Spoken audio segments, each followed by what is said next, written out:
Welcome to 5 Star Weekly, everyone. Miguel Almiron has made his debut with Newcastle. Atlanta United have played a few more preseason friendlies, and later on, we are joined by a very special guest that you will absolutely recognize from the Atlanta United broadcast team. All that and more coming up. Welcome to the show, 5 Star fam. I'm AJ. This is Tanner McLeod. Before we get into it, become part of the notification squad by hitting the bell next to the subscribe button on YouTube or hop over from Facebook and subscribe. And we've already had a few more friendlies since our last pod, and that first one was that 6-1 drubbing against Cholos. And yeah, I mean, we look good. I think giving that one goal up was worrying a little bit to me, but you know, 6 we still goals, scored 6. Yeah, so always looks good. You know, Jose Martinez with a hat trick. That's typical. Pity with a little brace. You know, it ain't too bad. Pity out here and Barco out here, you know, nutmegging souls out of people's bodies. Yeah. I mean, I think, you know, the thing is that it's just the way that we're playing. I mean, it's still preseason, but you can tell that they're playing in a different style. They're playing a lot more aggressive, I think. I'm really excited about what this attack can do for us this season because we've scored a lot of goals, but how we're playing right now, it is preseason. It's just a friendly. We might be scoring even more than before. Right. I mean, we just looked fluid. The possession was immense. Barco really just blasting the game. And it's There's that one play where he has, I mean, I think we should put it on screen as well. It's just like he gets at the ball, does a turn, does a little shimmy, nutmegs the guy thing. Oh, it's just... If that is what is going to happen with him this year, I was already excited, and we've already talked about what he can do for this team in this system. But if that's just a taster, I mean, there's going to be a lot of really upset and destroyed careers when you play against Atlanta United this year because there will be no pity, no pun intended, on those that come in front of our guys. Yeah, I think we've said this before. There might be a lot of 11v9 type of matches because there's going to be a lot of frustrated guys that are going to be taking down our players, namely Barco, namely Pity. But yeah, let's move on to the other match that didn't end as well. It was a 2-2 draw against LAFC, and that second half, just not good. Didn't seem all that good because, well, you know, this is a blinded kind of match thing that we just weren't able to watch. We found the highlights out after they happened. Right, but yeah, we saw those highlights, and those 2 goals that we conceded, oh not my God. The best. Just let Vela waltz right in. It was horrible, just awful defending. It was not ideal. Also friendly. Positives from that game. Yeah. Pity Martinez can hit the hell out of a free kick. Oh my God.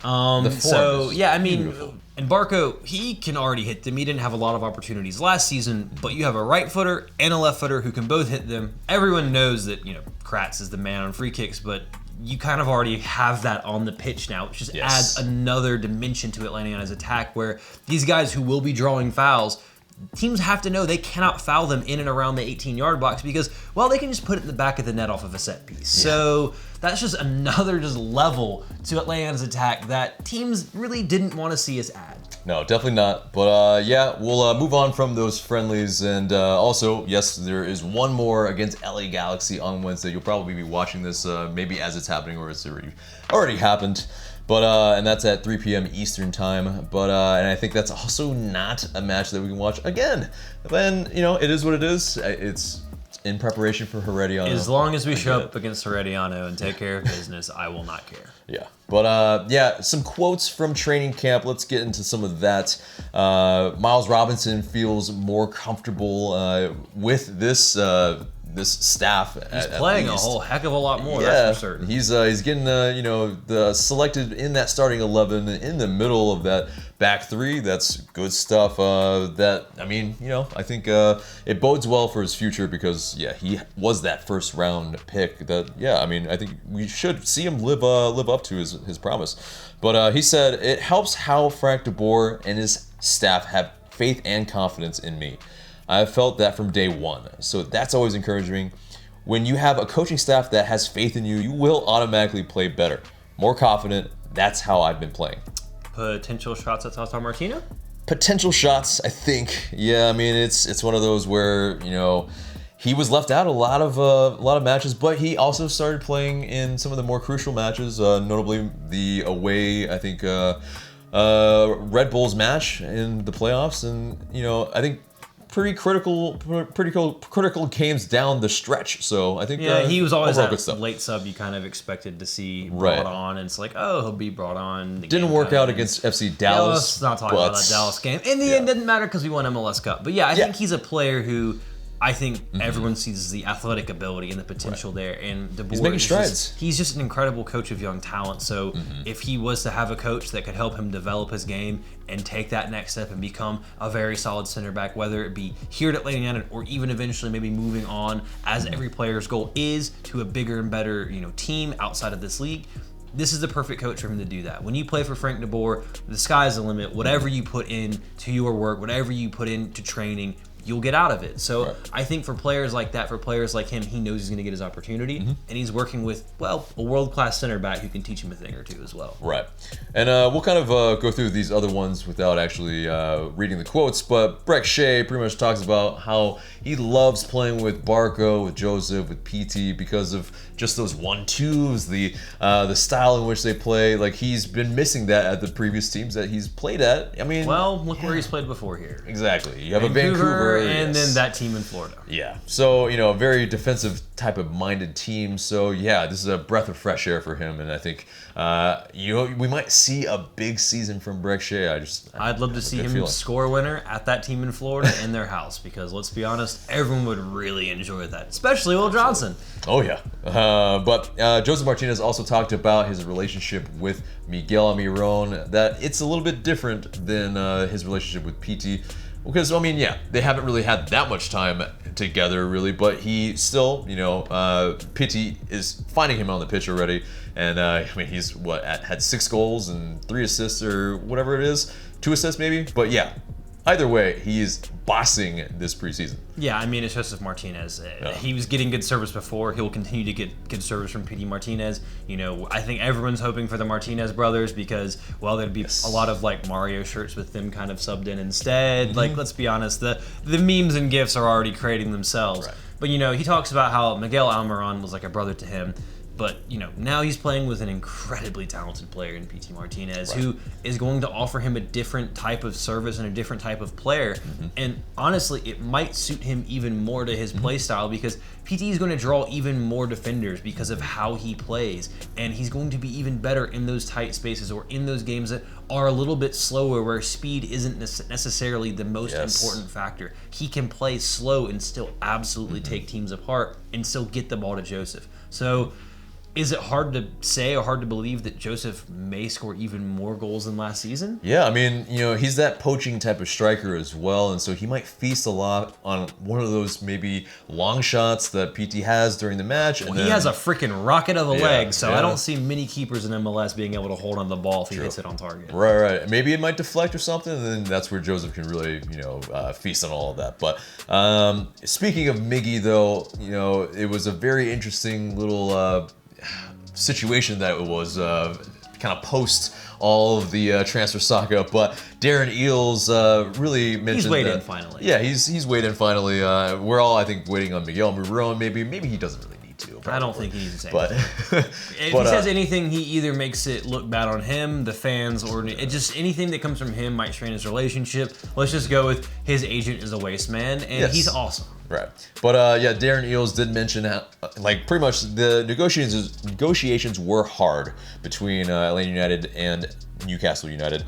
It was he was firm about the evaluation that he wanted, and he wasn't sure that Mike Ashley would actually pony up. And we were very adamant about that on this show. Finally did, yes. And so it was something that he was, lauding that, it was fair from Newcastle that they, were giving a hard negotiation back. But I think in the end, every party got what they wanted. And I think, if you're, besides Daniel Campo, everyone has what they want. Everyone seems really happy. And Miguel Almiron made his debut against Wolves on Monday night. Unfortunately, they had a very bad keeping error that cost them the 3 points, and they only got 1. But he was very, very good when he came on the pitch. He was vibrant. Their fans the Newcastle fans already love him. If there's any watching, we told you he works hard and that you love him immediately. We saw the song that you already sang him, the Miguel Almiron. Very descriptive song. I know, right? Yeah. But yes, he's incredible. I'm looking forward to seeing him make his first start in about 10 days' time against Huddersfield at home. I think he will absolutely contribute a goal, whether it be an assist or scoring one himself at some point in time in that match. Mostly because Huddersfield are dreadful. Yeah, I mean, I saw some of those comments where they were maybe saying, "Oh, was Miguel Almiron just a pacey guy going at tired legs, and he's fresh legs coming in." I mean, I think you'll really see from the off what he can really offer. And yeah, I mean, he does it fast, for the entire 90. Whether it's fresh legs or tired legs, he's fast. Yeah, indeed. But moving on from that, let's talk about that Nagbe rumor where, yes, I mean, it's, it's a guy that it's like a favored guy that. I was very, very upbeat. I was excited when he came in, when the news was announced that he had signed. I didn't believe it, the whole private jet thing, first class treatment all the way around, and he's a very good player. I thought he did well for Atlanta United last season, despite maybe not putting up the goal and assist numbers that people wanted. Didn't score a goal, very little assists, I believe. It's one of those. But it's just one of those things. Yeah, he didn't fill up the stat book. He was still an incredibly important player. When he was not there, it was noticeable that he was missing. His ability on the ball and to control a game and his passing ability is very good. And I thought he would be a player that would fit well into Frank de Boer's system. Yes. But it seems that he would like to have a move to Columbus Crew, which is difficult because obviously they're a direct rival of us. We play them; they're in our conference, and it's tough. I mean, it's understandable. It's close to home for him, right? So I get it. There's some good reasons, of course. Yeah, I mean, Caleb about as Porter. Good as you can get. Yeah, Caleb Porter, his coach at his university at Portland Timbers, where he won a trophy. I mean, yes, he's very close with this guy. And then you have Columbus, where Ohio, his home state. I mean, it's just one of those, like, a lot of, very familial ties are calling, and so I understand from that standpoint. And there's new ownership and a new optimism and sense of hope around the franchise to be a part of that. And again, it's staying, to be part of something close to where you're from. I get it. I think it's not ideal for this to be happening right now for Atlanta United. I think they would have rather been able to take care of this a while back and get this all sorted out. Because right before CCL, this is terrible. I think the timing is really poor. I mean, it doesn't put the club in a very good position because do you trade him and lose a very quality player to a direct opponent when you have a lot of games at the beginning of the season that you need to play? Do you wait and trade him later in the season when you maybe have gotten through this patch, but now you could be strengthening a rival mid-season to help them make that next push to chase a playoff spot or an MLS Cup? Or alternatively, do you say, you know what, we love you, work hard for a year, you can walk on a free at the end of the year, you can join Columbus when this year's over, but we need you right now? There's a lot of things that this team can do. None of them are really ideal, to be perfectly honest with you. But what we do know is that he hasn't been training with the first team, and he won't be training in California. And so he's pretty much just kind of there. Yeah. Hanging out in Target with Parky and exactly. Brad Guzan. Buying all, electronics stuff. I don't know. Yeah, I mean, when you're at Target, you pretty much end up with a whole shopping cart full of things. So it's just what happens. Probably just dad stuff, to be honest. Probably. But, I mean, it'll be just very interesting what happens with Darlington Nagbe coming up soon, because it's a very vital guy. I think that we'll find out. I think that decision will be made relatively quickly, to be perfectly honest with you. It has to, because you aren't going to go into the season with that question mark hanging over your head, because he's either going to be here and be a part of this team because you need him, or he will not be here. I mean, there's one or the other. And if he's already being held out, it seems like probably some sort of deal is being put in place. And if it is, I mean, we traded a lot of allocation money for him. I imagine we'll be getting, even though he's in the last year of his contract, I believe, you're still going to get a very hefty chunk of allocation money. I imagine we'll be after an international slot as well. Yeah, I mean, that's what you aim for. That's what you aim for. But with this club in negotiating, I feel good about that. And again, you don't have to trade him. So it's like, yes, it's not ideal, but there's a business to be run. It's a club to be run. And if you aren't getting a good enough deal from Columbus, either they give it to you, or you look at Nagbe and go, you're valuable, you're a very good player, and they're not giving us enough. As a professional, I think he would understand that and go, well, they're not giving you enough, And I don't think Atlanta would demand something unreasonable for him and for his services, because he's won you a title. He's a good guy. He's not one of the types of guys that you're going to hold hostage. But at the same time, we're not going to be walked over, and we're not going to let them just offer us something that's not worth our time. Exactly. We're not just going to give him away for free unless we have to give him away unless he walks. Unless he walks for free. But if he walks for free after another good season, I'm fine with that. Right. So it is what it is. Again, I have complete faith and trust in our front office.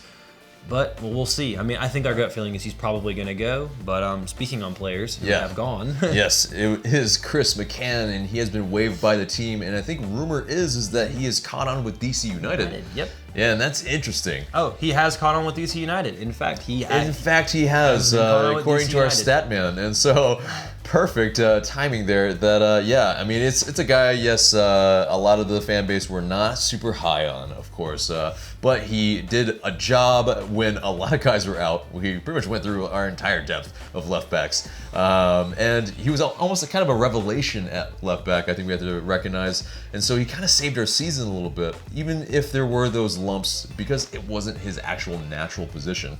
But a guy that he contributed and he helped us win an MLS Cup. So at the end of the day, you wish him well. I mean, you wish him well. Although he's with DC, I mean, we'll talk more about that whenever we play DC in a few weeks' time. So, yeah, indeed. But let's move on to Atlanta United 2, and they finalized their technical staff. They brought in head coach Stephen Glass, who comes in from under the academy.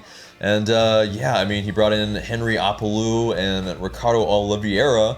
And it's guys that will really kind of, the outline of what Glass wants to do is a very serious thing. Like, he wants to, top down from De Boer, really kind of mirror the image of what is being done on top. So there you go, from the first team to the second team. I think it's that transition point that we've been talking about for so long, and it's something that we've touched on, that we were really excited about when De Boer was hired, is that you would have that continuation from the academy to Atlanta United to the first team, so that you're learning the style of play and you'll be comfortable playing in these positions, understanding how the system is supposed to work, so that the transition between academy and eventually first team is much smoother for those players who are good enough to make that jump. So for me, I'm excited. I think Atlanta United 2 will be a lot different this year as opposed to what it was last season. Hopefully, I think they're going to aim for a bit more roster continuity as much as they can, and also playing within a style that's consistent throughout the season. So even if they don't have those guys,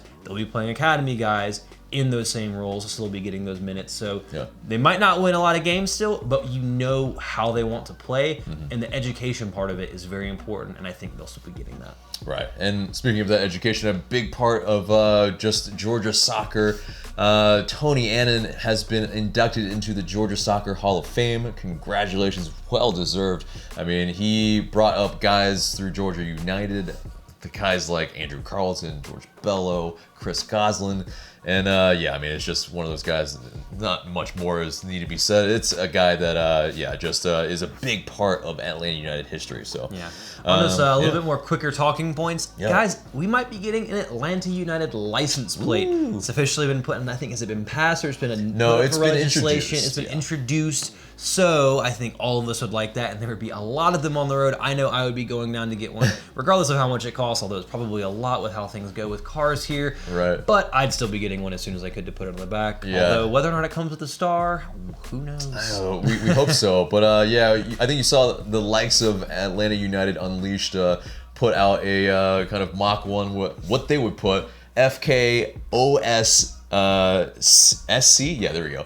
OCSC. Sorry, rather. Anyway, so you can kind of guess what that means. Yeah. But yeah, that's super fun. I think there will be a lot of very tongue-in-cheek things on those a lot plates, of a lot of puns and a lot of jokes at teams at their expense. Exactly. Maybe like something about Will Johnson. I don't know. Right. But let's get into some the team initiation stuff. This was some interesting videos. Very interesting. So from Jose Martinez's IG Live, I mean, you see players like Amir Bashti kind of have to stand and sing in front of everybody. You see. Yeah, this is the one. Anderson Asiedu, I mean, I don't know what's going on here, man. But, it's interesting. I mean, he's pretty much asked his agent. I don't know how often I've forgotten my age, but maybe he just got really nervous standing in front of the whole team. But everybody wows out, and they seem to be having a good time. Yeah. And then Florentine Pogba doing what Pogba's doing and busting some sweet moves. I cannot dance like that. I wish I could. I am not that gifted, nor am I that confident in my dancing ability to pull off some stuff like that. But if he's dancing like that, I can only imagine what he will do if he scores a goal. Indeed, and I think both Asiedu and Pogba, I mean, you can see that infectious energy already. It's just like, I mean, if you were worried about the team culture inside the locker room, I don't think you really need to. You have a lot of guys that put smiles on faces. Exactly. That's all I'm saying. There's lots of smiling, probably even more dancing. It's just, this team's fun in every which way, man. Whether it be on social media or on the pitch, they're just fun to watch. And as a fan, that just can only make you feel good things. Right. But speaking of smiles, man, we're killing it with the transitions today. Miggy and his smiling in this Atlanta United kit. Oh, man. Whoops. There's something about saying that these things would leak. Yep, and they almost always leak. And, if you see it on, any of the social media, I mean, and you're mad about it, I'm sorry. It's just what happens it's how it to works. every team. Yeah. And this one was leaked by his father.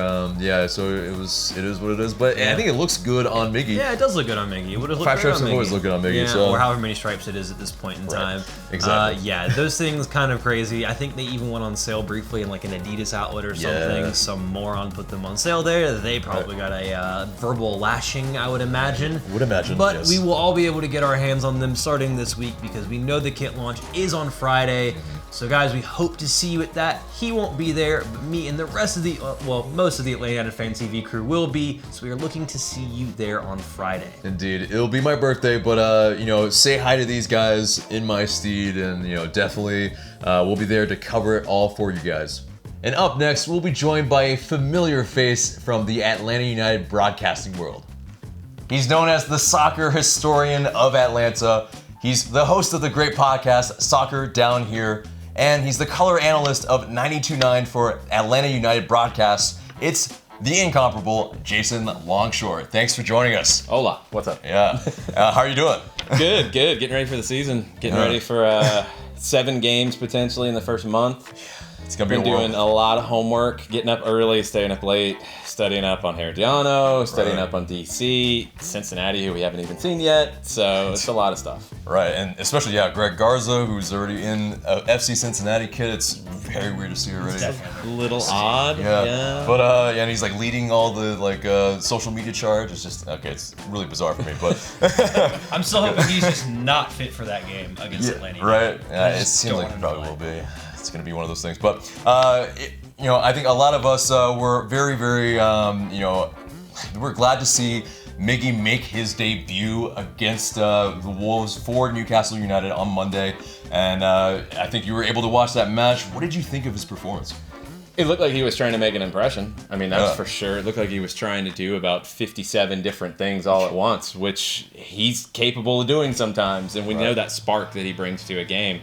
Newcastle needs that in a big way right now, and you could see a lift when he came on.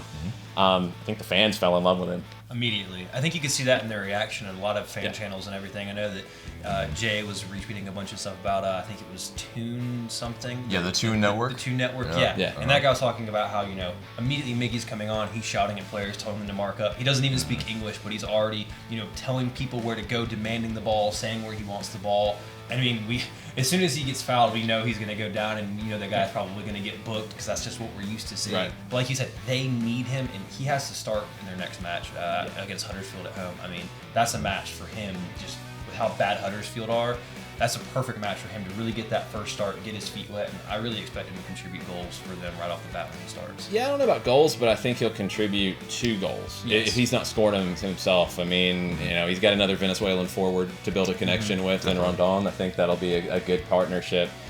Huddersfield is a big one for them. If they get 3 points there, they should feel pretty good. Oh, yeah, I think they should feel fairly safe at that point, and that's 3 points you got to take. Yeah, because they were in 17th place before they played the Wolves. They got the draw. Now, I mean, I think they're still kind of in the same whereabouts. Okay, it's just so crowded from 18 up to about 13. Yeah. 3 points makes a huge difference. So, and They're this is 14th this is going one in. you got to take. For them, I mean, I think they're so frustrated because they were right there with 3 points. If you would have told them going into Wolves, they would have gotten a point. And this is a Wolves team that has taken points off Man City at home. They've won, I think, 9 of their last 14. They've taken points on the road against Spurs. You tell them you're going to get a point at Wolves, they'll be very happy with that. It's just that The fashion when they did it. You see a goalkeeping error that, for all the people that wanted to just batter MLS, Punch the ball. When they batter MLS, when he makes goalkeepers aren't very good, his goals just don't matter because they're not very good. And then in the first game he's there, you have a goalkeeping error that everyone's just like, just punch, like you said, just punch the ball. You're already past the stoppage time allotment. You know that's probably the last touch. Just punch it into the third row. Just get it out of there.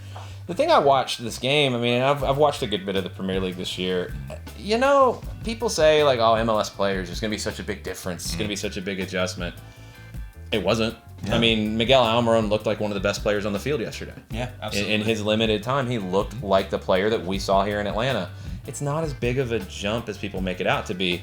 Obviously, your Manchester City, your Liverpool, your top teams are the best. Yeah. And still probably miles above, but yeah. Yeah, but beyond that, I mean, it's not that big of a difference. It's really not. I think that's getting overplayed, and hopefully this type of move and others that are going to come in the future are going to break that down a bit. Well, I think what suits Miggy so well with this move is the fact that the Premier League is played at such a pace that he already naturally has. He's going to be one of the quickest players in the Premier League, and you need to have that with that up and down, kind of game type that you get, and he will be able to create those chances for Newcastle because he works so hard as well. And I think Newcastle fans saw that immediately yesterday, that he's going to track back, he's going to help defend, and he will also make that run immediately and try to break for them and create something. So I'm really hopeful about what he can do in the Premier League. I hope that he can help. I think they'll be fine anyway in Newcastle because there's about 5 teams competing for one relegation They spot. have enough quality. Huddersfield and they should Fulham be okay. are going down, and they have the best manager out of all the teams competing for that. So I feel comfortable with them, which is good because I really want to see what he can do with the full season in the Premier League. Yeah.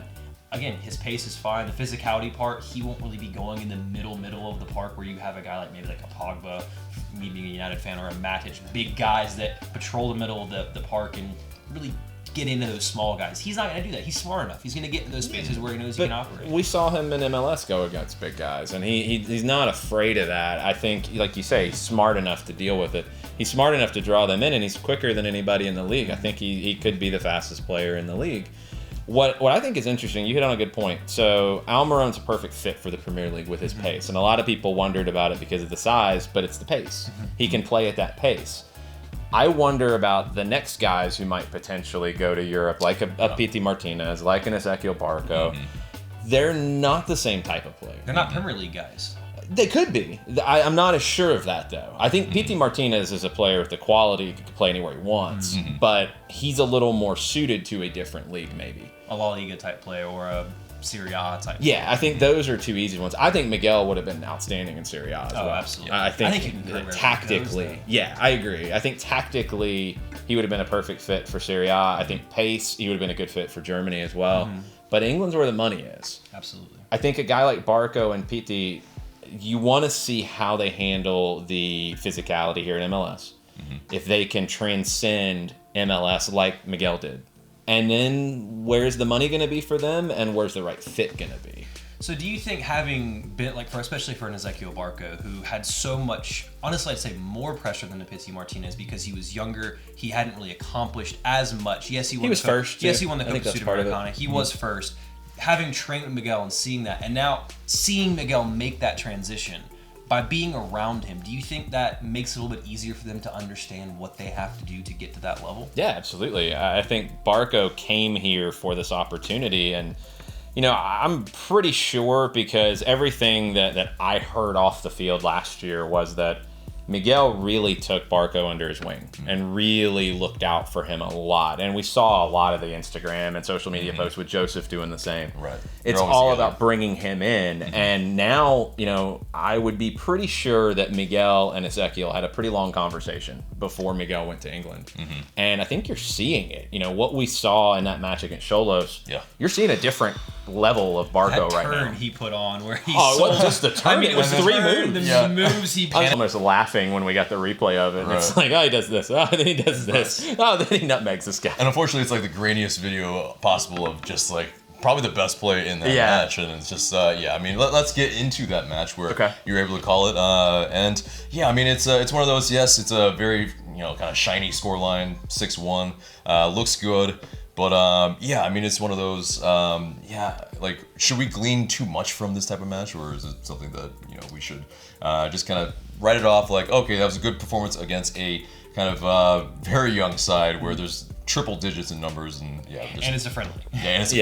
Right off the scoreline. I don't think the scoreline really matters here, but you can't write off the quality that Atlanta played with, and you can't write off the way they played either. I think that's the key that you take out of this is.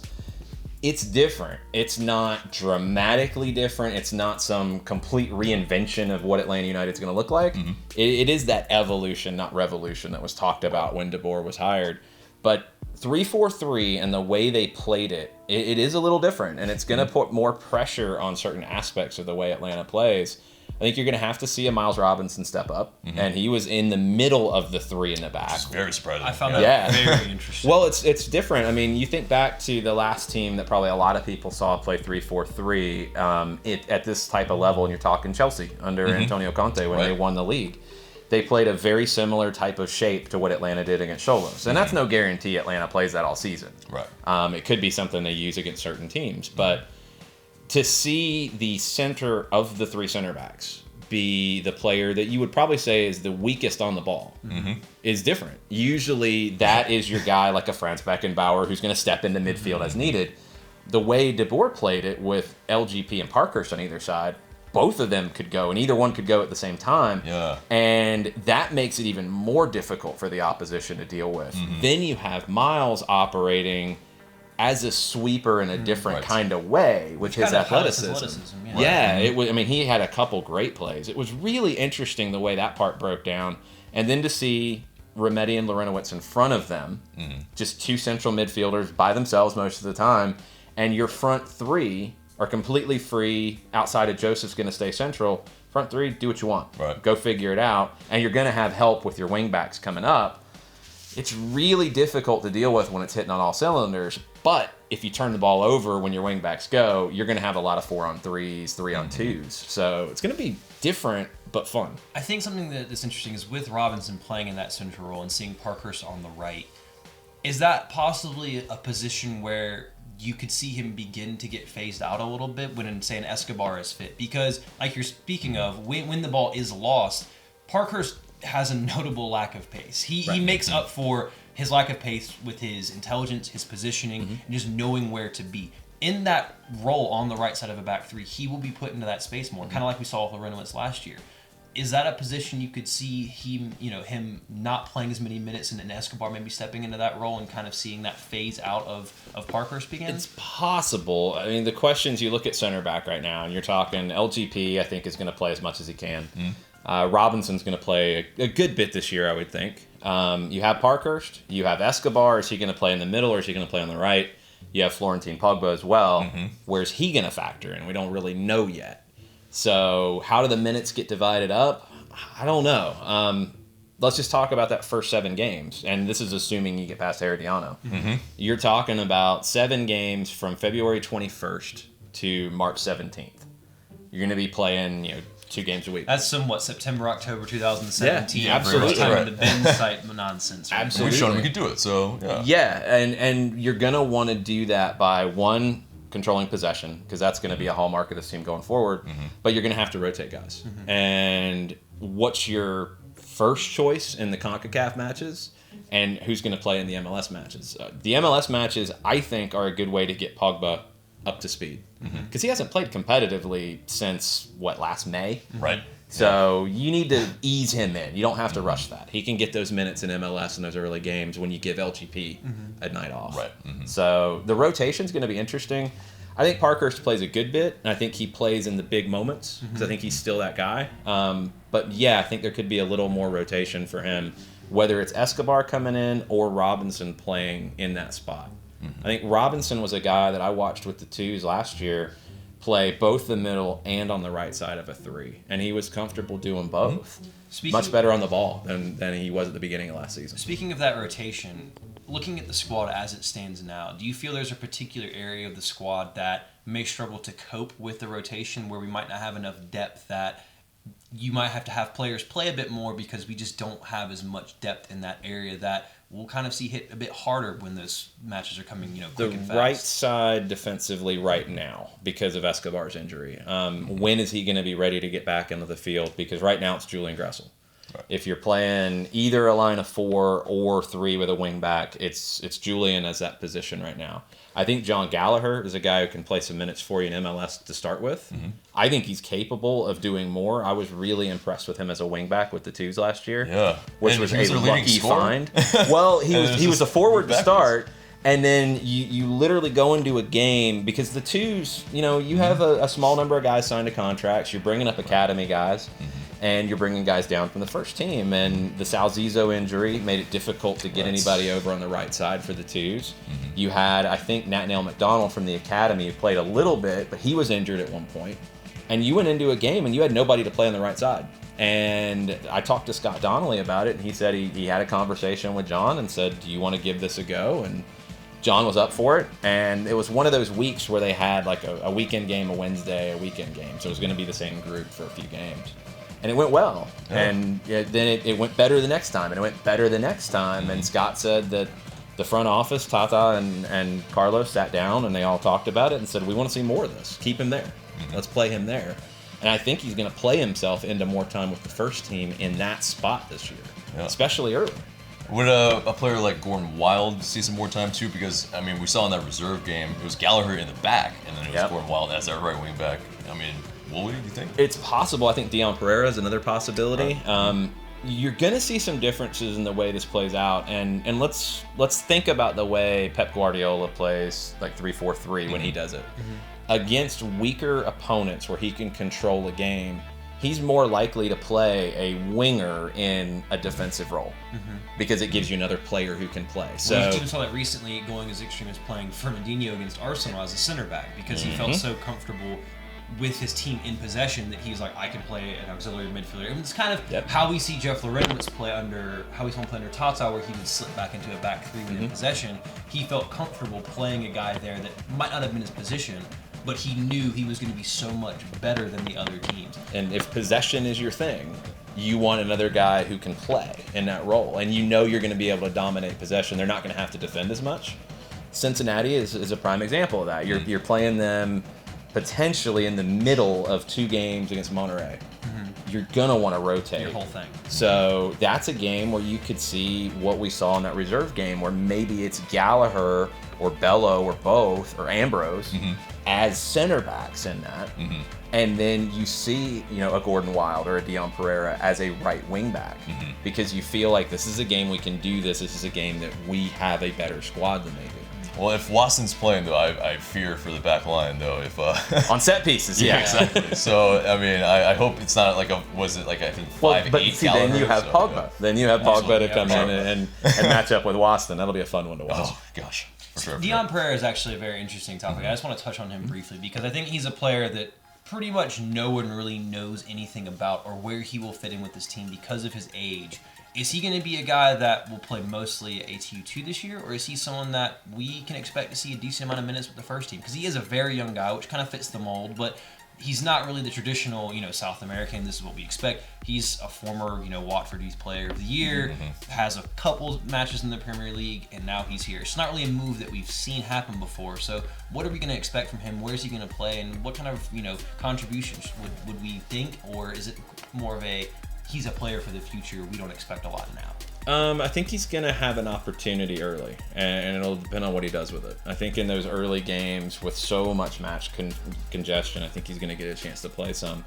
I wonder where it's going to be. I wonder if it's going to be some wing back, if it's going to be some winger, depending on what's needed. He's a player who's really good in the 1v1. And when you dig into the Dutch style and you look at what De Boer did at Ajax, those are the types of players that he prioritizes, 1v1 guys. And you want to get him in 1v1 situations. We saw it against Cal State Fullerton. He looked really good on the dribble with the ball at his feet. He's comfortable. So I would say he's going to play more minutes with the twos, but he could factor into some big moments where this fixture congestion is a problem. True. I think we also need to get to the LAFC game where we conceded 2, and I think it kind of harkens back to my worry with the 6-1 scoreline, the 1 in the Cholos game, where Parkhurst looked a little bit out to sea when it was the back post. It was probably the communication between the whole entire back line just seemed completely off. Yes, it was probably the first iteration of them playing it in a match, but I mean, they just waltzed right through in the LAFC match. Does that worry you? Transition will always be an issue, and that's the way this team's gonna play. They're going to commit numbers forward, and that's consistent. That's been consistent the first 2 years too. So you have to be switched on to transition defensively, and you're gonna have those moments. The trade-off that this team is gonna have is they're gonna have those 6-goal games, those 5-goal games where it's all clicking and they just break the opposition. But there will be some times where it looks really bad defensively, but that's typical, I think, with top teams that are playing in this way, that are trying to not just win games, but win with style. Right, impose themselves on the match. Yeah, because you're playing on that edge so often. And when you play on that edge, whether it's a pressing team that plays on the edge, that is chasing everything and gets exposed, or a team like this that's possession, and you're working the ball forward and working your team forward, when you have a bad turnover in a bad spot, you're going to get exposed. Right. So it will happen from time to time. It's not something I would worry about in a big sense that, there's something wrong with the way the team plays. It's just going to happen. It's the second nature of this. Yeah, does it seem like it's more going to be what Darren Eales was talking about when the inaugural season, where it was going to be more like a 4-3 type of matches versus and so it didn't actually happen with a Tata Martino probably. It was more 4-1 type of matches. Yeah, exactly right. And so it might happen this time with Frank de Boer. I mean, it's funny. I mean, I've been reading a lot about the possession style and teams that prioritize possession, and then you get the Jose Mourinho side where he's like, the best way to play is to not have possession, because if you don't have the ball, you can't make a critical mistake that concedes a goal. Yeah. We don't want that. We don't want that. I don't understand the way that man sees football. We don't want that. Well, it's evolved. I think he's broken. I think Real Madrid broke him. Oh, yeah. I mean, to be fair, Real Madrid breaks a lot That's of true. people, though. So. It's true. I think they completely broke his spirit. Yeah, he looks a broken man. Although he's probably smiling for some reason today after that PSG Man United result. But probably. That being said, I full well know had he still been in charge, they would have gotten pumped about 5-0. So I'm glad he's gone. But we want teams that are going to play like this team is going to play this year. I think it's going to be a good style. It's going to be a fun style to watch. It's going to be very attack-minded, but attack-minded through possession. So, I mean, you look at De Boer and his, his touchstones, his mentors. Right. Johan Cruyff. We know what Johan. 3-4. Yeah, Cruyff went to the 3-4-3, which is even more aggressive than the 4-3-3. But also Louis van Gaal, and that's who De Boer played for, which was very organized. Yes. Very familiar. But if you combine both elements of it and you go back and watch Ajax, there's a lot of good things in both. And at Ajax, he played a lot of 4-3-3. But it looks like I'm really hopeful we see a lot of 3-4-3 because we just haven't seen an MLS team commit to it. It's a very aggressive move that shows, I think, a lot of belief in his team. And do you think he came in wanting to play 3-4-3, or do you think he's come in, seen what he has made a look, he has looked around the league and gone, I think they're good enough to do this? Probably a little of both. I mean, I think he had a pretty good understanding of the talent he was going to have to work with. And when he got to see it firsthand, he's like, yeah, okay, this lives up to the advertisement here. This is going to be a lot of fun, and I can play in this way. For a manager like De Boer, I think Tata, kind of like this too. You come in, and MLS is a different kind of challenge because even Atlanta, with the talent they have and the roster they have, they're not Manchester City versus Huddersfield. It's not that big of a gap. Right. So managers have to show that ability. And I think De Boer, coming in off of his last 2 jobs, he's got that chip on his shoulder that Bocanegra talked about. He wants to show that, look, I can come in to Major League Soccer and have a team play in a way that I don't think an American team has played in, period. Which is interesting because when Tata came in and we kind of started that revolution already, it wasn't something that you saw a lot of teams playing with that style and that flair. And again, the whole evolve, evolution, not revolution. And now you're going to see that next step. And I guess my next question leading into that is this going to be obviously there's a lot of fixture congestion early on, but do you see this as potentially a season where Atlanta could begin to separate itself from those other teams and begin to create that separation that you see in other leagues? Because we've had really good teams historically in MLS, but I think Atlanta United are kind of one of the first ones to say, this is our playing philosophy, this is the style of football we want to see. Is this kind of one of those moments coming off of a championship season where they could start saying, we're better than the rest of you, and we're going to show you that we're better than you? Yeah, I think they're going to try. I think they're going to try to do it with the way they play. And I think that's the first step is to come out and, in a lot of ways, be what Pep Guardiola was when he went to Manchester City and say, I'm going to play this way. It is the best way to play, and I'm going to show you. And he took his lumps the first year. I think that's something that people have to be aware of as well, is that there probably will be some matches where we're like we were saying. Yeah, where we're going to be banging our heads against the wall going, what's going on? Or players will make those errors, building out of the back, turning the ball over, and it's like, why are we doing this? But with a manager like Pep Guardiola, and I can imagine with Frank de Boer as well, he's very strong-minded. This is the way he wants to play. He's going to keep playing that way. You know what I mean? Even if it's not working for him, he's going to stick to his guns because he believes that is the best way forward. He believes in the talent he has. He believes it's the best way, and he kind of does believe in changing the idea of how teams can play.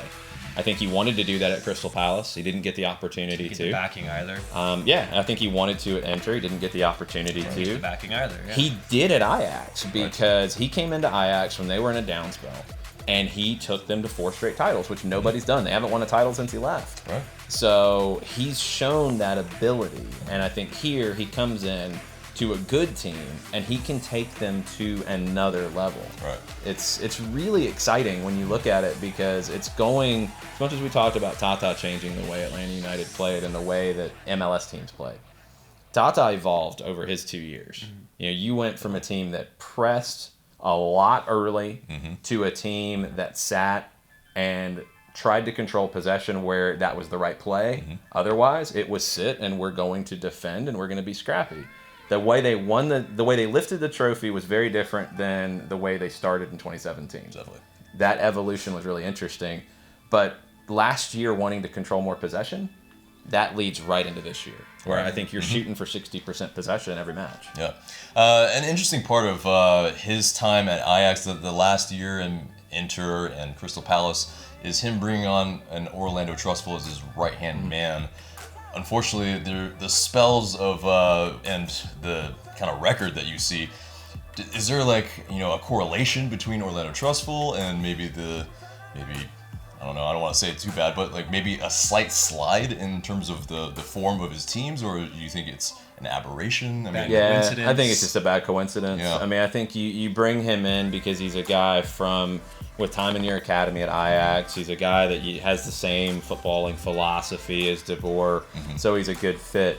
I think Inter was just a train wreck to begin with. You had ownership issues, you had financial fair play issues. Didn't have the players. I think that's he took over in August too. Yeah, he had one preseason match before the season started. Yeah, I think it's one of the highlights of those last 2 stops is that he did not have the players he needed to play the type of football he wanted. Here at Atlanta United, they've already kind of had an education in it under Tata and they were heading in this direction. So it's a natural progression for them.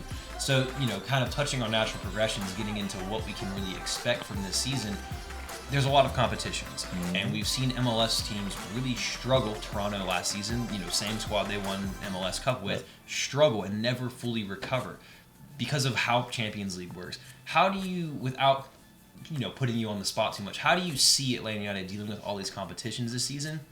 And where do you expect them to kind of be thereabouts come into the season with MLS? I think the first way they dealt with all the competitions is to go out and get Brek Shea, Florentine Pogba, 2 veteran guys who can come in and do a job for you because you're going to need it. If you have a situation like Toronto last year where you don't have a center back play more than 22 games because of all the injuries. Just unlucky, really. There's nothing you can do. Yeah. If you get into that situation where you're playing in a Concacaf Champions League final, your defensive midfielder is a center back and your right back is a center back, you're in trouble, yeah. Yeah. The way that you took that to penalties and almost won the thing is amazing. It all fell apart after that because guys never got healthy. If you stay somewhat healthy, you have the depth to be able to compete. I think you're all guns blazing on CONCACAF Champions League.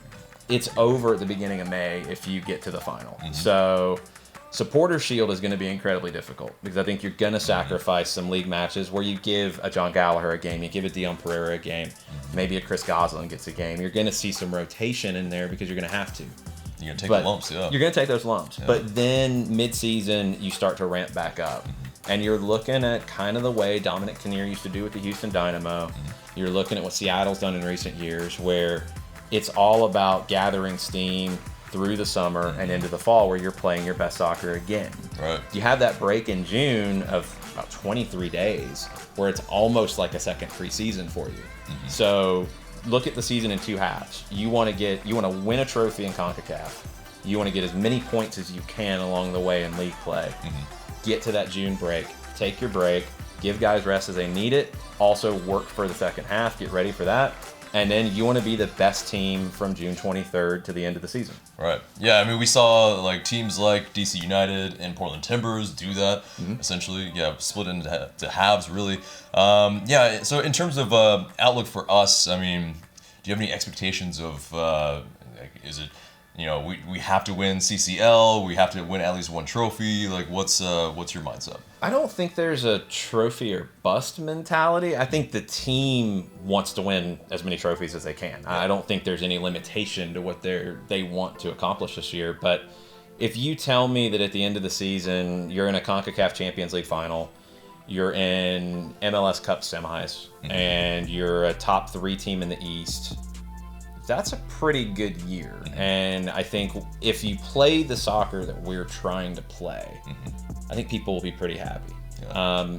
It is a bit of an education, I think, because this is a difficult year. It's a more difficult year than the team has ever had with CONCACAF. Absolutely. So way more competition. I think people definitely need to understand and have a bit of patience at the beginning of the season if there are a few drop results in the league and why are we losing these games. And it's just keeping that patience and understanding that the beginning of the season is going to be difficult. Even for a team like Atlanta United who have these talented players, it's going to be tough. I mean, I think a lot of people have to understand how Champions League might work. You know, if you watch on TV with, you know, say in Europe, they've already been playing for 4 or 5 months, and you know they have bigger squads that can rotate, which makes it easier. This happens right off the bat. I mean, your first game is Champions League away to the Costa Rican champions. Yeah. It's a little difficult. Luckily, you're facing a Herediano team that has lost 3 of its best players because they're not Saprissa or Alajuelense in Costa Rica. They're probably the 3rd or 4th team out of your 12-team first division, just in overall stature. So they had an unbelievable year last year. They have to sell to balance the books. And they did. Alan Cruz is in Cincinnati, guys in Bolivia, guys in Chile. So they've struggled. They're 9th out of 12 right now. I watched their match over the weekend, and it wasn't that great because they're struggling to find goals. They've only scored 7 goals in 7 games. They lead the league in yellow cards right now. They're a bit of a mess. So and how they're do an you feel older team. going into that? Going I into feel this pretty tie, good. you feel better than you do than when the draw was made originally? Yeah, I do. So you think, you know, you feel confident that Atlanta United, even though they're playing that second leg at Kennesaw, not in Mercedes-Benz Stadium, that they'll be putting themselves in a good position to advance to that next round? I mean, I think you're playing a team that is struggling for confidence right now. You're playing a bit of a wounded animal, though. You're playing a veteran team. Yeah. So they're basically, the game in Herediano is the biggest game they will have until next August. Yeah. Because they're probably not going to make the playoffs in Costa Rica this season. They do a split season like Mexico. Top 4 make the playoffs. I doubt they're going to make the playoffs. This is their season. Yeah. So they're up for it. They're up for it. Yeah. They're going to be up for it. They're going to be a very feisty team. I just don't know if they can score enough goals to deal with an Atlanta United team. So if you go down there and you get a draw, if you get a win, you're in great shape for the second leg. You just have to manage the 180 minutes rather than 2 separate games. It's 180 minutes. And the first 90's on the road. You want to come out of there in a good spot. You can't win it down there, but you can definitely lose it. Right, definitely. So, I mean, in terms of this fixture congestion, in terms of the roster kind of and how it shapes out, a big question mark right now is Darlington Nagbe, who would presumably, if he didn't have any of these rumors swirling over his head, probably be a big part of the team. But, you know, if he doesn't go to Columbus Crew, do you, in terms of that, like, do you feel like he has an automatic starting role if he didn't leave? I don't know how many people do have an automatic starting role. Yeah. I don't even know if it's a question specifically about Nagbe. It's out in this team, and it was an article that Bobby Warshaw did at MLS Soccer about the most irreplaceable player, and he went with Parkhurst. We talked about it on Soccer Down Here this morning. I went with LGP. John went with Brad Kazan. Other people went with Joseph. So I mean, all good shouts. You could go in a bunch of different directions in how you define it. I think Joseph is an automatic. Brad, goalkeeper, he kind of removed that, but I think he's an automatic. I think LGP is an automatic. PD? Yeah, he's an automatic. If he's fit, he's an automatic. So beyond that, you've got competition because you could play Barco, you could play Villalba up top as the additional third. You could play Lorinowitz or Remedi as the sixth. You could play Pogba as a center back. You could play Robinson as a center back. You could play Escobar as a center back. Right back, you have Gressel, you have Escobar, you have Gallagher, potentially Pereira. You have Aseudu, who could fight first time in the middle of the field. You've got a lot of different looks that you can throw, and I think you're going to see a lot of different looks. So with all of those players, do you think that there's going to be one player, if you could pick out one player in particular that maybe, obviously, we couldn't go with Joseph, we know that, but is there a player that you think really might surprise a lot of people with their contributions this season? That's a good one. I don't think it's fair to say Barco, but I think for a lot of people it would be a surprise. I feel confident that within this system, because of his technical ability and how it fits into how De Boer wants to play, I think this really could be the perfect move in terms of coaching for him to make that next step and be that next Almirón that makes that move. Yeah, I mean, be that Christian Eriksen's a player who came to the fore under Frank De Boer at Ajax. I mean, a crafty player who can play out wide, who can play centrally, who can cut inside, who can distribute, who can score goals himself. Right.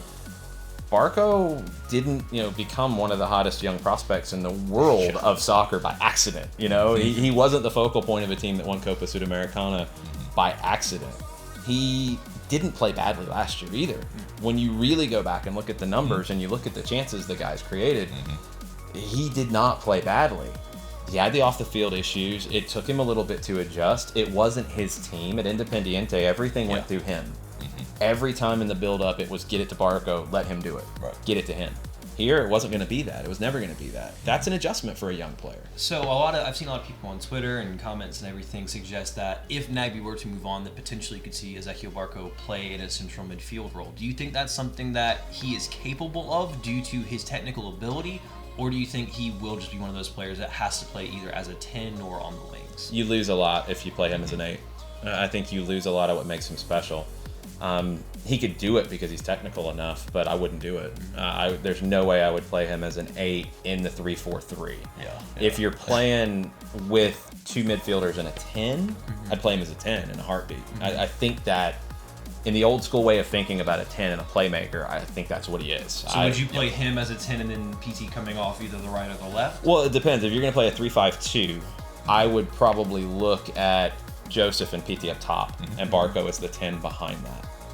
So it's very free. I mean, those two are going to be interchangeable. It's nominal. I mean, and that's the thing. I think we talk about formation a lot, and we talk about 6s and 8s and 10s.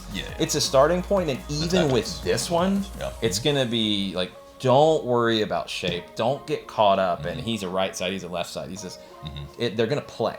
They're all going to play. You go where you're going to go. It's very fluid. It's not. I wouldn't even necessarily call it just Dutch. I mean, watch Manchester City and watch the interplay. It's the Dutch game, the Spanish game, Pep's way of thinking, which went into Germany as well and kind of infected teams in the Bundesliga. Like it's a different way of looking at the game where it is all encompassing, and I think that's what we're gonna see here, and it's something that hasn't happened before. No, it's something that we should be excited about because if you're a kid growing up, like I was a kid and I looked at 4-4-2 teams and it was very rigid. If you were a right winger, you ran up and down the wing, you put in crosses, and that was it. If you were a right back, you did the same, but you didn't get to the end line. This was before you had overlapping right backs on a regular basis. Too aggressive. You played your position and that was it.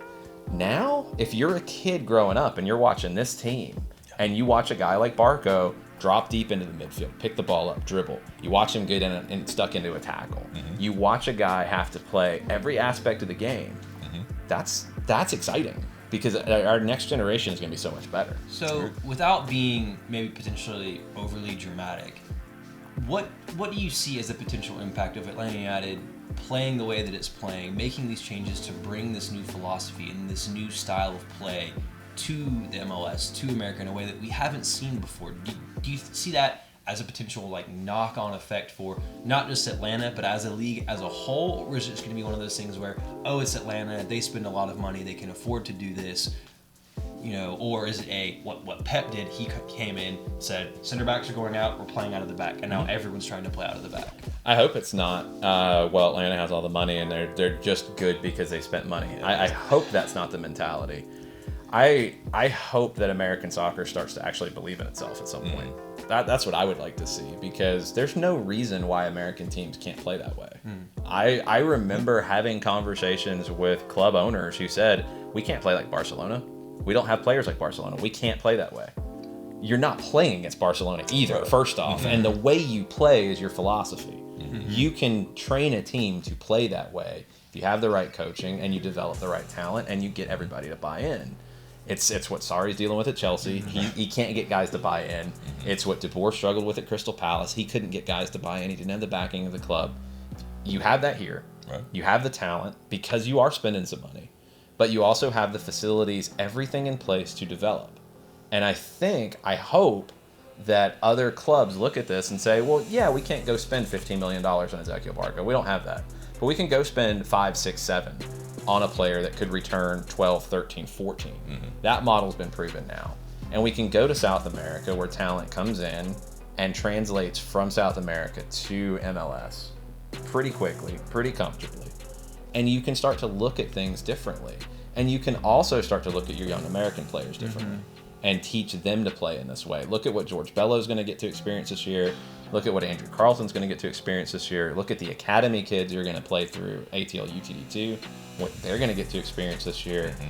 They're going to get the opportunity to play in a way that probably no American team has played before. Yeah. Is that going to happen, by the way? I think that's one of the big... we have to eventually wrap this up at some point. Right, we could talk to you forever. But no, it's all good. I think, kind of speaking on that future, I think a lot of us, when De Boer came in, we imagined that he would have a very large impact on our academy and our youth development. Do you think he will have that impact of, we're going to start kind of... I think because a lot of ways the American academies don't function like your Ajax or your, La Masia at Barcelona, where everyone's doing the same thing with this technical training from a young age, because everyone knows the athletes and the athletic ability that resides in and around Atlanta and in Georgia.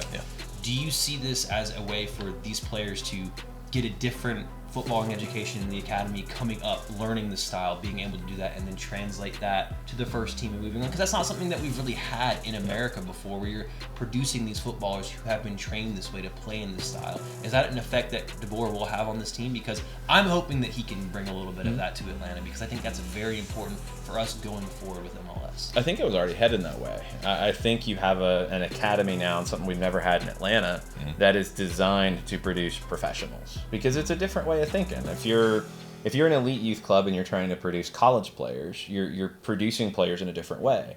But if you're trying to produce professional players, it's building blocks. Early on, it is a lot of technical, a lot of building blocks of how to play, how to change direction, both feet, that type of stuff. Then as you get older, you're talking tactics, and you want to see players play in a bunch of different roles, because 14-year-olds don't know where they're going to play when they're 22. How many different positions have we talked about for a Julian Gressel? He's a Swiss German Army knife of Atlanta United. He can play a bunch of different positions. We don't know what his position is. If he put goalkeeper gloves on and kept a clean sheet, it would not shock me. I don't know. LTP might fight him for the gloves. We've seen those videos. That's a good point. That's safe on Rometti today. That's good stuff. It's going to be fun to see, because I think the biggest difference that you have now with De Boer is he has been at a club as a player, and then as an academy person, and then as a manager, that they're designed to develop talent, get it ready, get them playing, win things, and then sell them. And that's the whole idea. Can we do that here?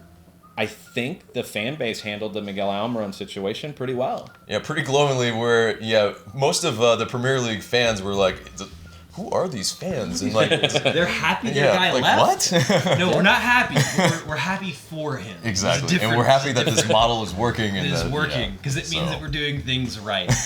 It's going to change MLS. Yeah. Because you don't have to spend what Atlanta spent on Miguel to bring in a nice return. You can either spend less, like an Albert Ellis from Honduras. He's probably going to go for around $10 million.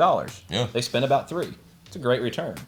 Or you can do what Dallas does and put $3 million into an academy that is working with 120, 150 kids.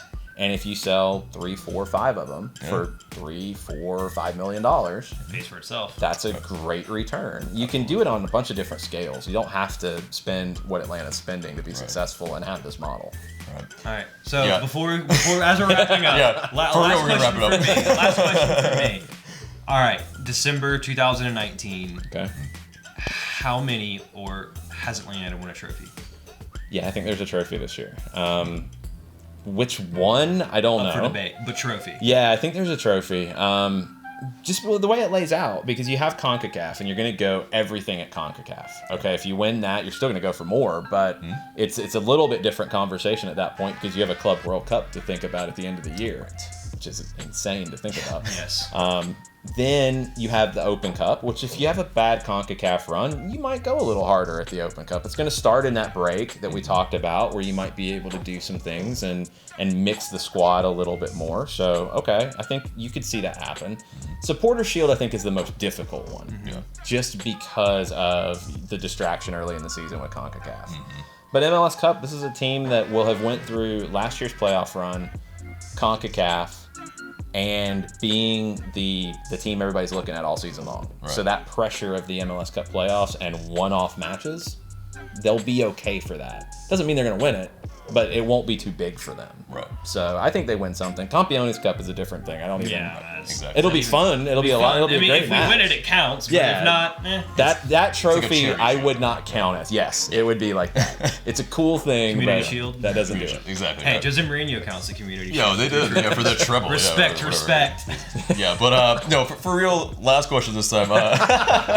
It's just because I think, if we don't go and win Supporter Shield, who does? Because yes, the East has kind of really weakened a lot, and then you have like DC United looking pretty good. They kept Lucho Acosta, that's pretty important. But whether he's actually motivated to play for them, that's up for debate. Right. The West is interesting always, but yeah, I mean, who do you feel like wins the Supporter Shield? It's a little early because we're still seeing teams like try to add pieces. I mean, exactly. Toronto's in a huge fight with Genk in Belgium about they've met the transfer clause. The club doesn't want to release him. The player's like, hey, I had an agreement. I want to go. It's a mess. So the East right now, I feel like it's Atlanta. It's Red Bulls. How do they replace Tyler Adams? Yes. That's my biggest question with them. DC, they have 23 players right now. That's a pretty thin squad. Yes. I think they're the next most talented, though. Yes. Beyond that, Columbus, Philly with Marco Fabian. NYC is an interesting one. I think they're going to play a lot of false nine right now because they literally don't have a striker on the roster. But the Romanian player is definitely intriguing. I want to see how it works. Delme Tarrant, a Pep Guardiola guy, I want to see what he can do with this group. With a full season. Right? Yeah, I mean, Cincinnati I don't think is going to be bad. I think they'll be competitive. So if you had to pick one team as the last one to finish this off, with the roster as it is the one right team to either win Supporter Shield For Supporter Shield? or will be the biggest competition for Atlanta United this season. It could be two different things. For Supporter Shield, if it's not Atlanta, it's Kansas City. Okay. I think they're the most complete team. Even trading Icopara, I think they're the most complete team out there. Competition for the Cup, New York Red Bulls, DC, Kansas City, Portland, I think. Although I do have some questions about them. Claude Dielna replacing Liam Ridgewell is odd. Houston, if they stay healthy. I really like the Dynamo, and if Cabeza stays healthy as their 6, I think they could be a bit of a surprise. I mean, they were Western Conference finalists 2 years ago. Yeah, they just have to work on winning on the road, which is it's been But their it doesn't issue. matter because we're going to win the treble or whatever it's called. We win everything. So We'll see. Yeah, definitely. But really, we thank you so much for hopping on the show with us. Yeah, anytime. And you know, you have a lot of things going on, but let the good people out there know what you have going on in your world. And Oh, jeez. the cliff notes. Yeah. Soccer Down here, 9 to 11 every morning. We have an app. It's an easy way to listen, so check that out. It's also on soccerdownhere.net and on the Spreaker platform. Stoppage time is Wednesdays at 2 o'clock over on facebook.com/929thegame. We'll have all of our 929 The Game podcast coming back with This Week in MLS, with a March to Match Day preview. Hopefully that's going to have some interaction with the opposing either radio crew or TV crew or a beat writer to get a little bit of that perspective. Probably 50 other things, but that's what I thought of just off the top of my head. Right, we'll try to link as much as we can in the video description At box Longshore, below. just that's Exactly. where I'm at. You'll find all that stuff. say But hi. yeah, again, thank you so much. Appreciate it. No problem. Thank you. Absolutely. And thanks so much to our guest Jason Longshore for coming on the program. I mean, just a legend. What a guy. His brain for soccer is like Wikipedia, but just in his head. And what a guy. I mean, genuinely, if you don't listen to all of the content that this man does, he is just a well of information that just constantly comes at you. He's just an incredible guy. We could have sat here and talked for hours about all probably this could stuff. have. There were multiple times we were just like, we need to stop because otherwise this is going to be a 2-hour special of nothing but Jason Longshore. Yeah. Which we But could do. it's If really you fun. want it, we'll do it. Yeah, you let us know in the comments below. But coming up now is the mailbag. You guys send in these questions through IG story. Please continue to do so, and we might answer your question in the future. First question comes from JD Hafner, 3950. If PT does better than Almirón, do you think he will stay like Joseph or leave like Mig? Oh, he's leaving. If he does really well, he wants to move to Europe. He's made that very clear. I think if A he little honestly, bit more advanced in age. yeah, if he comes in and absolutely kills it with Atlanta United this season, has an incredible season scoring goals, assists, and Atlanta United wins trophies, he might be a one-season guy.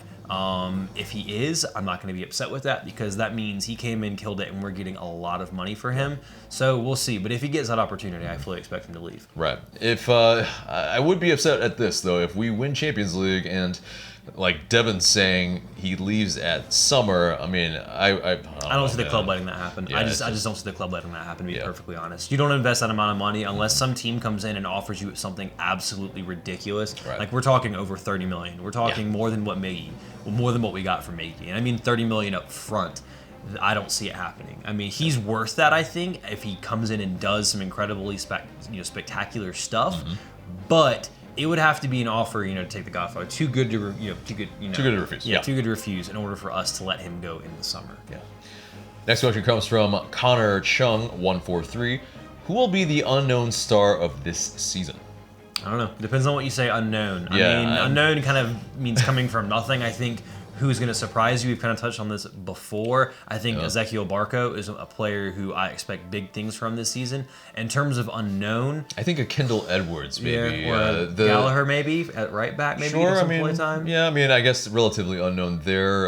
But I think, who might star a little bit because, I mean, center backs, we're going to need a lot of them. Even on a Dion Pereira maybe might be a bit unknown because you just don't know a lot about him. So those could be some names to look out for, I'd say. Yeah, definitely. Next question comes from Panhead Aaron. What a name. Joseph has 6 goals in preseason as of right now. Do you think he will break his record in regular season? I'm going to say no, only because he will not play as many minutes at the beginning of the season because of Champions League, assuming Atlanta United can continue to progress in that competition. The first month of the season, as we talked about with Jason Longshore, will have a lot of matches. He will have to be rotated. Otherwise, he will be absolutely knackered come the end of the season. Mm-hmm. So because of those other competitions, I don't think he will get as many, but he will still score and score a lot, and I still think he might win Golden Boot, but to score 35 and 31 in the regular season is a lot. Not to mention in the postseason now, obviously it's 1-game knockouts. So, it will really depend on how far Atlanta United go in those things. Mm-hmm. I don't think he will, but I still think he's going to score a lot of goals this season. I mean, there will be a lot to go around, but I think PT kind of takes a little bit of the goals that he might have scored. Which isn't a problem, and I'm fine with that because the goals are getting spread around. Mm-hmm. So I think this team, again, will score a lot of goals, maybe score more goals as a team, but I don't think he'll score 35 goals like he did last season. Yeah. Next question comes from Bruno Cubas. Es para el negativo cuán lejos el creo que AU va a llegar en la CCL.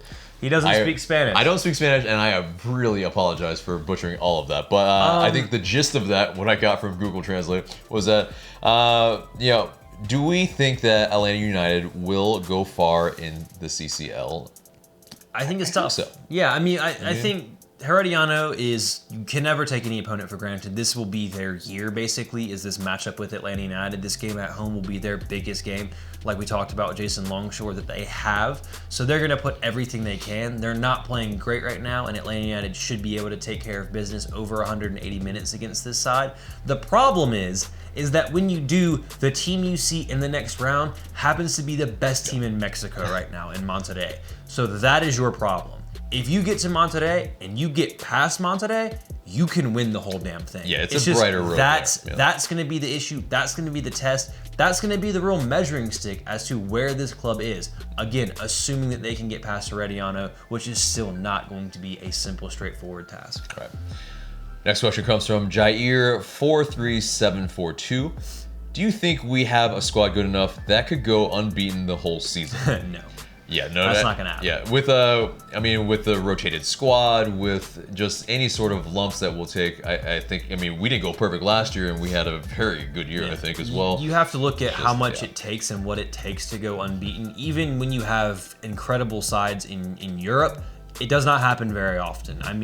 Is the last side to go unbeaten Arsenal in 2004? No. Celtic, I think. Okay, Celtic doesn't count. Yeah, well, but it kind of does. When they did, it was them, and Rangers weren't even a part of it. It was them, and they won the league by February. So I give them credit. They did really, really well, but at that point in time, they were the only team in Scotland. Yeah. So I'm not going to take credit away from them, but also it's not an Arsenal where where you're doing it in the Premier League. It was a tougher league, yeah, for sure. Yeah, or in MLS we have a lot more parity. Celtic are objectively the best club in Scotland. They are the most successful club next to Rangers, and Rangers were still not even in the first division. So that's having Barcelona go unbeaten and Real Madrid not even being in La Liga. So. Right. If we did, to have two under what I root for to have gone invincible for an entire season, that'd be incredible. I would love that. We're probably going to lose to DC, just because A, that means we win MLS Cup, and B, because it's the second game of the season and there's going to be rotation because of the Herediano match. Yeah,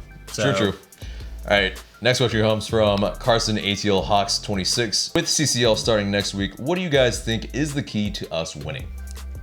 I think staying healthy is important. Being able to get that rotation right and having your best players available. Mm-hmm. Which, it might not already be with Darlington Nagbe. Yeah, the thing part of the squad. Who knows? With how Champions League stuff like this works, a lot of it also comes down to luck, because in these two legs, if you have a decision. We need to do that again. What? Camera just lost focus. It's fine. It totally pulled out and went back in. It was blurry. Okay, fine. All right. I'm just saying, I've never seen it do that, and it was blurry for 5 seconds. All right. Go for it. Do the question again. No, it's fine. Okay. In 3, 2, 1. It's going to be really difficult to really pinpoint anything. I think staying healthy and being able to get your rotation right is important. But with knockout competitions over 2 legs, a lot of it can come down to luck sometimes. Mm-hmm. What kind of official you have, if someone gets sent off, because obviously you can have guys pick up bans a lot quicker in competitions like this. And this one is, since it's a tournament, you don't really have the luck of the draw necessarily. Yeah. But you still have to have some things bounce your way in these competitions to come out and be successful. Yeah, I think the key to us winning is to manage these games as a 2-legged tie very well, as we've shown that we've been able to do in MLS playoffs. And so hopefully Frank de Boer kind of continues that kind of mindset. And where we don't kind of stretch for a third goal if we don't need it, type of thing, where if we're already 2-1 up, maybe we don't go for that third goal. You just being smart and, like you said, managing the match, managing it, because one game is only halftime. So you have to be smart about how you do that. But again, I think I have faith that we can do it. Yeah. Next question comes from Jose Braun. With De Boer's connections, could you see us bringing in older Dutch players, i.e. Robin? No, and I don't want him. Exactly. It's one of those things where that goes completely against what we're trying to do anyway. I think, yeah, if you see some small pieces like a Florentine Pogba, then sure, that makes sense. But in terms of big money players, which Robin would be a big money player, he would be We have a a DP. great left foot, and it's on Pity Martinez. Exactly. We don't need Robins. Yeah. It's fine. He's a great player, but he's also like 97 years old. But last question comes from Reed Williams 17. Who would replace Nagbe? I'm honestly not 100% certain on that. It'll be interesting to see how this team plays, but they've been playing well so far without him playing at all. It might be someone they pull a replacement out in the summer window, as you saw with Remedi coming in. Mm-hmm. I don't know. It'll be very interesting with how this team is going to set up. In the 3-4-3 as they're playing right now, you only need those two central midfielders, and you've got some pretty good ones there. So right. I don't know if I could point to one person to pick up the slack there. Right. I think that's difficult. But I mean, I think right now Remedi and Lorenowitz are both very talented and capable of playing whatever role they need to play. Right. It won't be the same, obviously, and it might have to take where like an Ezequiel Barco comes in a very attacking type of 3-4-3, where maybe it's a very weak side. Then maybe he can. But in terms of, we have a lot of depth in central midfield. We have, on top of Remedi and Lorenowitz, we have Gressel, who can also play there. We have a Kevin Kratz. We have players that... Asiedu. Yeah, and Asiedu that could come up as well. It's a lot of depth there, and I think it'll be okay. But that gets us to our question of the day. Yeah, guys, and we've talked a lot about Darlington Nagbe, and with that still up in the air, although I think we kind of have an idea of which way it's going to go, our question to you is, should Atlanta United trade Darlington Nagbe? Hit us up in the comments below and let us know what you guys think. Yeah, but guys, that's it for us today. Remember to subscribe if you haven't already. Hit that smash that like button rather, and then share this video because it really does help us a lot.